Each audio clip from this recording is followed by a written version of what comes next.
IG-88 was the famous assassin droid bounty hunter that took part in the hunt for the Millennium Falcon, but the story of this droid is far deeper and more cunning than you may know. But what exactly is IG-88?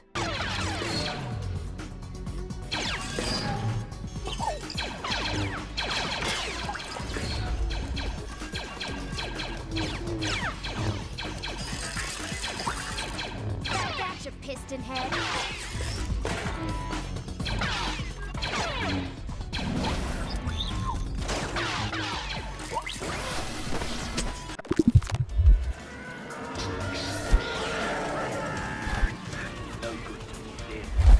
Now, importantly for this video, we're going to be looking at Legends material, as there's basically nothing canon really worth telling about this subject. For this reason, the story of IG-88 is now considered fiction in the Star Wars universe. However, it's still an incredibly interesting story, and I hope that you'll enjoy.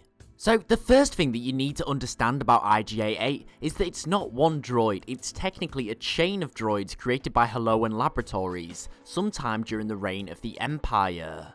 At this time, assassin droids were more or less completely illegal. You see, the issue with this type of droids is that it being an assassin means that they have to be adaptive, making them able to complete their task as effectively as possible. However, due to this, assassin droids often turn against their handlers in violent bursts, making them very useful and dangerous assets, both to prey and to the user.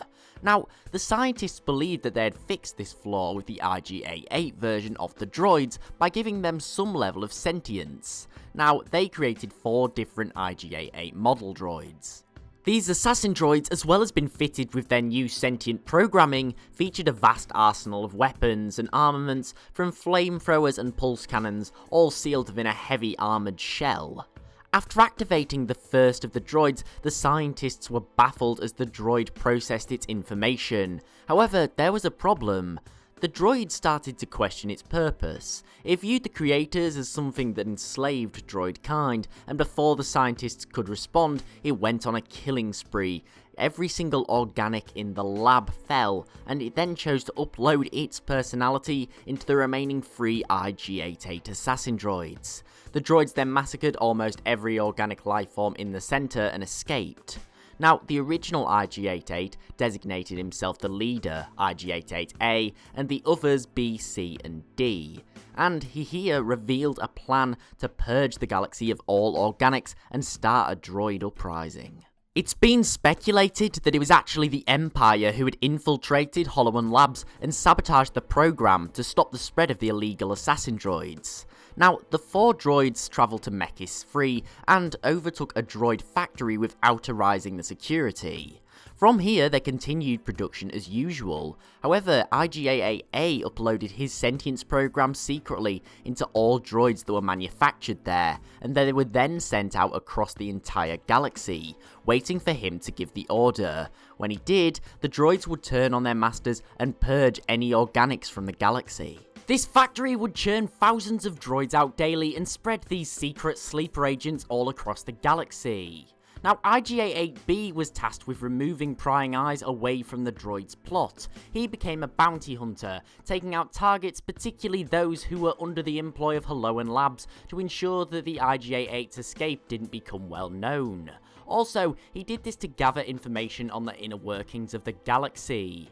Now, as we know, IG-88B was involved in the hunt for the Millennium Falcon. However, he met his end at the hands of Boba Fett on Bespin, who was angered when IG-88 had attempted to track him. As well as this, C and D, who had attempted to retake Han Solo from Fett before he could deliver them to Jabba, also met their end at the hands of the lethal Mandalorian hunter, leaving only IG-88A remaining.